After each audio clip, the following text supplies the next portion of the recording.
ధర్మము అనేటటువంటి దాన్ని తెలుసుకోవడానికి ప్రమాణము వేదం ఒక్కటే అని నేను మీతో మనవి చేశాను.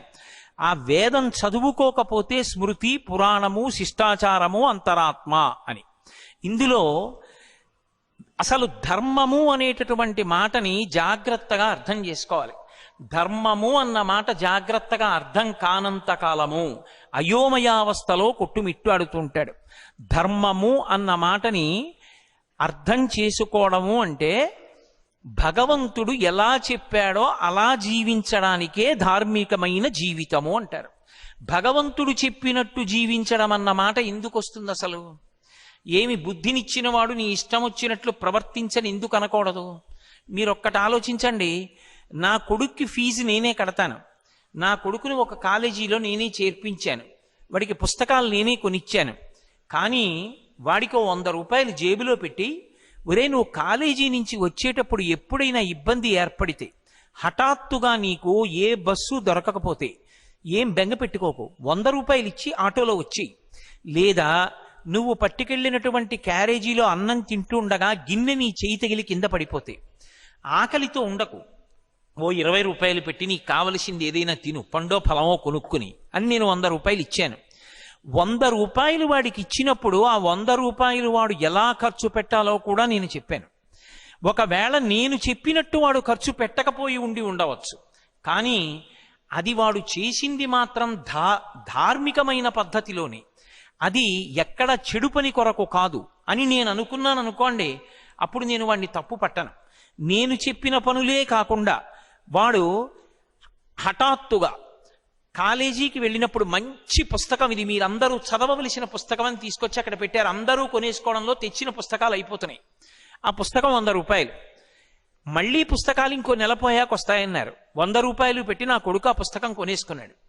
ఇప్పుడు నా కొడుకు తప్పు చేశాడా ఒప్పు చేశాడా అంటే ఆ పుస్తకంలో ఏది ఉన్నది అది వాడు ఎందుకు చదవాలనుకుంటున్నాడన్న దాన్ని బట్టి నేను నిర్ణయిస్తాను. నేను చెప్పనిది కొనేశాడని కొట్టేను వాడిని. వాడు కొనుక్కున్న పుస్తకం వాడికి అభ్యున్నతిని కల్పించేదనుకోండి, పరమాచార్య స్వామి వారి అనుగ్రహ భాషణముల సంకలనం అది. నేను పరమ సంతోషించి నా కొడుకుని కౌగిలించుకుంటాను. 100 రూపాయలు ఇచ్చిన నేను నా కొడుకు దాన్ని ఎలా ఖర్చు పెట్టుకోవాలో చెప్పాను. జ్ఞానేంద్రియ కర్మేంద్రియములనిచ్చి, మనసునిచ్చి, బుద్ధినిచ్చి, ఇంత శక్తిని మనుష్యునకు పెట్టినటువంటి పరమేశ్వరుడు వీటిని ఎలా వాడుకోవాలో చెప్పకపోతే నాశనం చేసేయడానికి ఒక్క ఇంద్రియం చాలు. ఒక్క కన్ను బాగా పనిచేసినందుకు ఒక జాతి నశించిపోతోంది. చూపుకి ఆకర్షింపబడుతుంది దీపపు పురుగు. దీపాన్ని చూసి అది తినే వస్తువు అనుకుని వెళ్ళి దీపం మీద వాలుతుంది, రెక్కలు ఊడి కింద పడిపోతుంది. అరే ఇన్ని పురుగులు కింద పడిపోయి మనం ఎందుకురా వాడడం అని ఆలోచించవు. వెళ్ళి వాలుతూనే ఉంటాయి, కింద పడిపోతూనే ఉంటాయి, కుప్పలు కుప్పలుగా పడిపోతాయి, రెక్కలు పక్కన పడిపోతాయి పురుగులు. తెల్లవారి లేచి కాకులు బల్లులు తినేస్తాయి. కన్ను బాగా పనిచేసినంత మాత్రం చేత ఒక జాతి అంతా నశిస్తోంది. చెవి లౌల్యమును పొంది ఉన్న కారణం చేత ఒక జాతి మొత్తం పోతోంది. లేడికి పాట వినడం అంటే ఇష్టం. అది లతా మంగేష్కర్ పాడిందా, ఎంఎస్ సుబ్బలక్ష్మి గారు పాడారా, దానికి అనవసరం. పాట వింటే చాలు. వేటగాడు చెట్టు మీద కూర్చుని కింద వలపన్ని చెట్టు మించి పాట పాడతాడు. పిచ్చిలేడి పైకి చూస్తూ పాట వినపడుతున్న దిశగా చెవి పెట్టి పరిగెత్తుకొస్తుంది. కింద ఉన్నటువంటి వలలో కాళ్ళు పడి కింద పడుతుంది.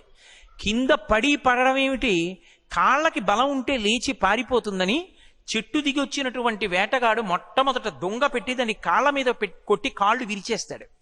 ఇక ఆ లేడి పరిగెత్తలేదు. ఆ తర్వాత దాన్ని ఏం చేస్తాడన్నది నేను చెప్పక్కర్లేదు.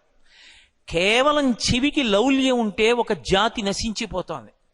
నాలుకకి లౌల్యం ఉంటే ఒక జాతి పోతోంది.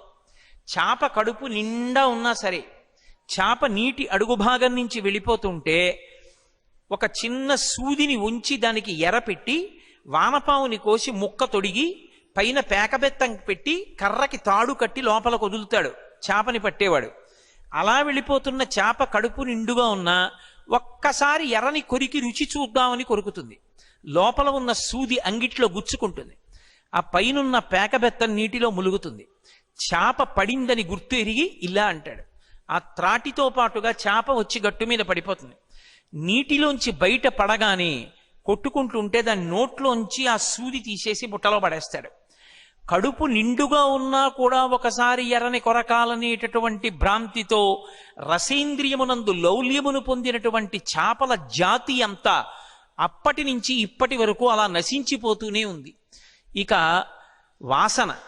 వాసన చేత భ్రమించి వాసన చేత లౌల్యమును పొంది నశించిపోతున్నటువంటి జాతి ఒకటి ఉంది. తుమ్మెద ఉంటుంది. అది పద్మంలో ఉండేటటువంటి మకరందం తాగడానికి వెడుతుంది. వెళ్ళి ఆ పద్మంలో కూర్చుని మకరంద పానం చేసేస్తుంది. కడుపు నిండిపోయింది, ఎగిరి వెళ్ళిపోవచ్చుగా. ఆ కేసరముల నుండి వచ్చేటటువంటి పుప్పుడి వాసన చూస్తూ ఎంత బాగుందో ఈ వాసనని పద్మంలో పడుకుంటుంది. కడుపు నిండా తేనె తాగిందేమో, తేనెకి మత్తెక్కించే గుణం ఉంటుంది, నిద్ర పట్టేస్తుంది. సాయంకాలం అవగానే పద్మానికి ముడుచుకునే లక్షణం ఉంటుంది, చంద్రోదయానికి ముడుచుకుంటుంది. ముడుచుకుంది కాబట్టి ఇప్పుడు అందులో ఉన్నటువంటి తుమ్మెదకి పైకి రావడం చేత కాక కొట్టుకుంటుంటుంది. సాయంకాలం అయితే నీళ్లు తాగడానికి ఏనుగులు వస్తాయి. వచ్చి సరోవరంలో ఉన్న పద్మం యొక్క తూడు తమ తొండంతో పెరిగి బయట పారేసి తమ కాలితో తొక్కుతాయి. తొక్కినప్పుడు లోపల ఉన్నటువంటి తుమ్మెద ఏనుగు యొక్క పాద తాకిడికి మరణిస్తుంది. అంటే కేవలముగా వాసనాలౌల్యము చేత పద్మంలో పడుకుందామనుకునేటటువంటి తుమ్మెదల జాతి అంతా కూడా ముక్కు యొక్క తన్మాత్ర అయినటువంటి వాసనయందు లౌల్యమున్న కారణం చేత నశించిపోతోంది. ఏనుగుకి స్పర్శేంద్రియమునందు లౌల్యం. ఆడ ఏనుగు కనపడితే ఒకసారి ఇలా రాసుకోకపోతే అది ఉండలేదు. అందుకే పెద్ద గొయ్యి తవ్వి పుచ్చుకర్రలు పరిచి దాని మీద గడ్డి వేసి ఒక ఆడ ఏనుగు బొమ్మ పెడతారు మట్టితో చేసి. ఆడ ఏనుగు కనపడగానే దాన్ని ఒరుసుకుందామని వచ్చి ఒక్కసారి ఆ ఆడ ఏనుగుకి తన చర్మాన్ని ఇలా ఇలా రుద్దుతుంది. ఆ ఊగడంలో బరువుకి కర్రలు విరిగి గోతిలో పడిపోతుంది. ఇక దానికి ఆహారం పెట్టరు, నీళ్ళు ఇవ్వరు. అది శుష్కించిపోయి నీరస పడిపోతే ఆ పిచ్చి 4 చెరుకు కర్రలు పెట్టినటువంటి వ్యక్తి ఆ అంకుశాన్ని చేత్తో పట్టుకుని కుంభస్థలం మీద పొడుస్తుంటే తలలోంచి వచ్చిన పోటుకి భయపడిపోయి ఆ అంకుశం చూసినా మావటిని చూసినా భయపడిపోయి ఇంత పెద్ద ప్రాణి అతను ఏం చెప్తే చేస్తుంది. అంకుశం అంటే ఎంత భయం అంటే దాని ముందరి 2 కాళ్ల ముందు అంకుశాన్ని పెట్టి మావటి పక్కన కూర్చుంటాడు. తొండం ఇలా ఊపుతుంది, కాళ్ళు వెనక్కాడిస్తుంది తప్ప ముందరి కాలు ఎత్తి మాత్రం అంకుశం మించి బయటికి వెయ్యదు. బయటికి వేస్తే అది పెట్టి తలలో పొడుస్తాడని భయం. తను కేవలం వేరొక ఏనుక్కి శరీరాన్ని రుద్దుకోవాలన్న కోరికకి స్పర్శేంద్రియ లౌల్యానికి ఏనుగు నశించిపోయింది. ఏనుగుల జాతి అంతా నశించిపోతోంది. 5 ఇంద్రియాలు బలంగా ఉన్నటువంటి మనిషి ఏ శాస్త్రము ప్రమాణంగా లేకపోతే ఉరే నువ్వు పాడైపోతావురా వాటిని ఇలా వాడుకోని చెప్పేవాడు లేకపోతే ఈ 5 ఇంద్రియములను పట్టుకుని మనసు లాగేస్తే ఎంత పతనమైపోతాడో, ఎక్కడికి వెళ్ళిపోతాడో, చిట్ట చివరికి ఎలా పాడైపోతాడో, ఎన్ని కోట్ల జన్మలు మళ్ళీ తిరియక్కుగా మారిపోతాడోనని పరమ కరుణామూర్తి అయినటువంటి పరమేశ్వరుడు వేదాన్ని ప్రమాణంగా ఇచ్చాడు. ఇచ్చి ఆచారకాండాన్ని నిర్ణయం చేశాడు. ఒరే నాయనా, మీరు మీకు ఇచ్చిన ఇంద్రియాల్ని ఇలా వాడుకోండి, ఇంద్రియముల యొక్క ఉద్ధతిని ఇలా తగ్గించుకోండి. అందుకే ధర్మము అన్న మాటకు అర్థం ఏమిటంటే కామము అర్థము ఈ రెండిటినీ కూడా, ఈ 2 పొటమరించకుండా ఉండవు. ఈ 2 ప్రతి మనుష్యుని యందు పొటమరించి తీరుతాయి. అవి లేకుండా ఎవరు ఉండడు. కానీ భగవంతుడు చెప్పిన మార్గంలోకి మళ్ళిస్తారు. ఆ మార్గంలోకి మళ్ళితే అది బంధనహేతువు కాదు. ధర్మం ఒక చట్రము. ఆ చట్రములోంచి మీరు వెళ్ళినంత కాలం సురక్షితం. పట్టాల మీద రైలు వెళ్ళినంత కాలం రైలు సురక్షితం. ఆకాశంలో వెళ్ళి క్షేమంగా భూమి మీదకి దిగితే విమానం సురక్షితం. నీటిలోనే ప్రయాణం చేస్తే ఓడ సురక్షితం. ధర్మచట్రంలోకి ఇమిడితే మనం సురక్షితం. ధర్మం ఎవరు చెప్పాలి అంటే వేదం చెప్తుంది. ఇలా బ్రతుకు, స్నానం ఇలా చెయ్యి, నిద్ర ఇలా లే, అన్నం ఇలా తిను, బట్ట ఇలా కట్టుకో, నిద్ర ఇలా నిద్రపో, తాంబూలం ఇలా వేసుకో, ఆశ్రమం ఇలా ఉండు, వర్ణము ఇలా ఉండాలి. అందుకే ధర్మము దేని మీద ఆధారపడుతుంది అంటే వర్ణాశ్రమముల మీద ఆధారపడుతుంది. ధర్మము ఇక దేని మీద ఆధారపడదు. వేదమతమునందు నిర్ద్వందంగా నిర్భయంగా చెప్పవలసిన మాట ఇదే, ఇంకొక మాట చెప్పడం సాధ్యం కాదు. ధర్మము దేని మీద ఆధారపడుతుంది అంటే వర్ణము ఆశ్రమము ఈ రెండిటి మీద ఉంటుంది ధర్మం. అందుకే ఇంత పెద్ద సముద్రమంత వాంగ్మయం ఎందుకు రావలసి వచ్చిందంటే అసలు ధర్మం అనేటటువంటిది అందరికీ ఒకటి ఎప్పుడూ కానే కాదు. నేను ఒక మాట చెప్పి ఇది ధర్మం అండి అన్నాను అనుకోండి, కానే కాదు. నేను ఇక్కడ కూర్చుంటే నాకు ధర్మం ఉంటుంది, ఈ వేదిక మీదకి ఎక్కాలంటే నాకు ధర్మం ఉంటుంది, ఈ వేదిక మించి దిగేటప్పుడు నాకో ధర్మం ఉంటుంది, అక్కడ కూర్చుంటే మీకో ధర్మం ఉంటుంది, మాట్లాడితే నాకో ధర్మం ఉంటుంది, నేనే వచ్చి శ్రోతగా ఉంటే నాకో ధర్మం ఉంటుంది, నేను ఇంటికి వెళ్ళిపోతే ఒక ధర్మం ఉంటుంది, నా భార్య ముందుంటే ఒక ధర్మం ఉంటుంది. వర్ణము ఆశ్రమము అన్ని ధర్మాలు ఒకలా ఉండవు. ఏ వర్ణము వారి ధర్మము ఆ వర్ణమే. బ్రాహ్మణుని ధర్మము బ్రాహ్మణునిది, వైశ్యుని ధర్మము వైశ్యునిది, క్షత్రియుని ధర్మము క్షత్రియునిది, 4వ వర్ణము వారి ధర్మము 4వ వర్ణము వారిది. ఇందులో మీరొకటి బాగా జ్ఞాపకం పెట్టుకోవాలి, వేదము ఎవరినీ తక్కువ చేసి చూడదు. ఏ ఒక్కరూ కూడా తరించడానికి తలుపులు ముయ్యడం వేదం యొక్క ఉద్దేశ్యము కానే కాదు. ఎవరు ఏది చేసినా చెయ్యమన్నది చేసిన వాళ్ళందరూ తరిస్తారని వేదం ఎలుగెత్తి చాటుతుంది. మీరు కావాలంటే పంచమ వేదమైన మహాభారతం చూడండి. మహాభారతంలో వ్యాసుడు 1కి 10 మార్లు చెప్తాడు. లోక ప్రసక్తులు వచ్చినప్పుడు వర్ణధర్మాల్ని ఎవరు పాటించారో వాళ్ళందరూ ఆయా ఉన్నత లోకాలకి చేరుకుంటారు. అన్ని వేళలా ఒకరి ధర్మాన్ని ఒకరు పట్టుకునే ప్రయత్నం ఎప్పుడూ చెయ్యకూడదు.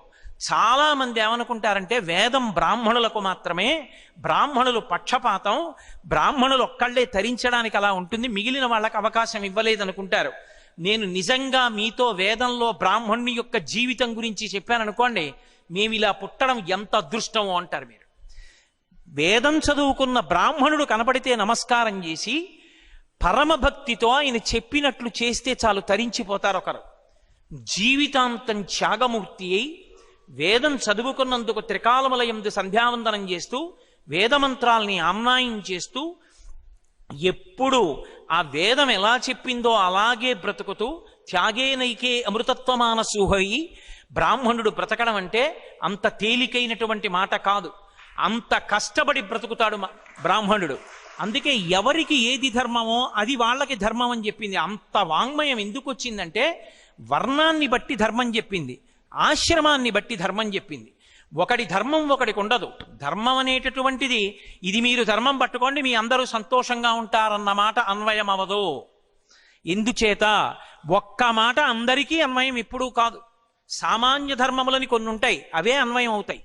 అహింస అది కూడా మళ్ళీ కొందరి దగ్గరికి వెళ్ళేటప్పటికి మారిపోతుంది. మహాభారతంలో మాంసాన్ని అమ్మినటువంటి వ్యక్తి ఒక ఆయన ఉన్నాడు, ఆయనకి వృత్తి రీత్యా అది ధర్మం అయిపోయింది, అప్పుడు ఆయన్ని దోషం రాలేదు. అది అందుచేతనే ధర్మం అన్నది ఆశ్రమాన్ని బట్టి ఉంటుంది. బ్రహ్మచారి ఉన్నాడనుకోండి, బ్రహ్మచారికి ధర్మం వేరు. బ్రహ్మచారిగా ఉన్నంత కాలం ఆయన ధర్మం ఏమి అంటే గురువు గారిని సేవించడం, గురుపత్ని పెట్టిన అన్నం తినడం, అహంకారం అంతటినీ విడిచిపెట్టడం, వేదం చదువుకోవడం. బ్రహ్మచారికి ఉపవాసం లేదు. ఏకాదశి ఉపవాసంలో మినహాయింపబడిన వాళ్ళల్లో బ్రహ్మచారి ఒకడు. ఎందుకంటే బ్రహ్మచారి బలంగా ఉండాలి, బాగా చదువుకోవాలి. అందుకే మేము వేద పాఠశాల పెట్టాం కానండి, వేద విద్యార్థులకి అన్నం మాత్రం పెట్టమని ఎవరు అనరు. వేద పాఠశాల పెట్టారు అంటే అన్నం కూడా పెట్టవలసిందే. ఎందుకంటే బ్రహ్మచారి అన్నం తినకుండా వేదం ఎక్కడి నుంచి చదువుకుంటాడు? బ్రహ్మచారికి ఉపవాసం లేదు. ఎందుకు లేదు అంటే బలంగా ఉండాలి, బాగా చదువుకోవాలి, బాగా ఆమ్నాయం చెయ్యాలి స్వరం పెట్టి. అందుకే బ్రహ్మచారి యొక్క ధర్మం వేరు. కాటుక పెట్టుకోకూడదు, తాంబూలం వేసుకోకూడదు, ఆయన ఎక్కడా కూడా అద్దం చూసుకోకూడదు, భోగం పట్ల అనురక్తితో ఉండకూడదు, దానం పట్టకూడదు, రేపటికని దాచుకోకూడదు. ఆకలేస్తే సన్యాసి ఎలా పెడతాడో అలా భిక్ష కోసం పెడతాడు. గృహస్థుకి ప్రధాన ధర్మం ఏమిటి అంటే బ్రహ్మచారికి సన్యాసికి భిక్ష పెట్టడం. మరి బ్రహ్మచారి ధర్మం ఒకటి. బ్రహ్మచారికి చెప్పిన ధర్మం నేను సభలో చెప్పి మీ అందరూ పాటించండి అంటే ఎలా కుదురుతుంది? కుదరదు. బ్రహ్మచారి ధర్మం బ్రహ్మచారిది. నేను చెప్పే మాటల్లో ధర్మం బ్రహ్మచారులు పట్టుకోవలసింది బ్రహ్మచారులు పట్టుకోవాలి. గృహస్థు యొక్క ధర్మం గృహస్థుది. గృహస్థు దానం పట్టచ్చు, భోగం వేదం ఎలా చెప్పిందో అలా అనుభవించవచ్చు. ఎందుకని? మీరు ఋషుల యొక్క, వేదం యొక్క, ఈశ్వరుడు యొక్క హృదయాన్ని అర్థం చేసుకోవాలి. అసలు మనుష్యునికి కామము లేకుండా ఉండడం సాధ్యము కానే కాదు. కామము పొటమరించి తీరుతుంది. వస్తువుల పట్ల కామం విడిచిపెట్టండి. ఎవరో మహాపురుషులు పుట్టుక చేత నిస్సంగులైన శుకబ్రహ్మ, వామదేవుడు వంటి వారిని పక్కన పెట్టండి. 199 మంది అథవా 100 మంది స్త్రీ పురుష సంబంధమైన కామం కూడా పొందుతారు. గర్భాష్టమంలో ఉపనయనం చేయమని ఎందుకు చెప్పారు? గర్భాష్టమం అంటే బ్రాహ్మణుడికి అమ్మ కడుపులో ఉన్న 10 నెలలు కూడా లెక్కలో పెట్టుకుని 7 సంవత్సరముల 2 నెలలు వచ్చేటప్పటికి ఉపనయనం చేయమన్నారు. ఎందుకు అంటే లింగ వివక్ష తెలుస్తుంది కాబట్టి.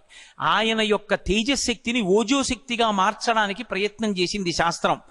కాబట్టి ఇప్పుడు బ్రహ్మచారికి ఉండేటటువంటి ధర్మం ఒకటి, గృహస్థు దగ్గరికి వచ్చేటప్పటికి ఆయన ఒక వయసు వచ్చిన తరువాత బ్రహ్మచారిలో కామము పొటమరిస్తే బలవంతంగా కామాన్ని తొక్కిపెట్టే ప్రయత్నం చేశారనుకోండి, అది పాము తల మీద కాలు పెడితే కొంతకాలం అయిన తర్వాత బాగుంటుంది. పాము నా కాలు కింద ఉంది కదా, నన్నేం చేస్తుంది అనుకుంటాడు.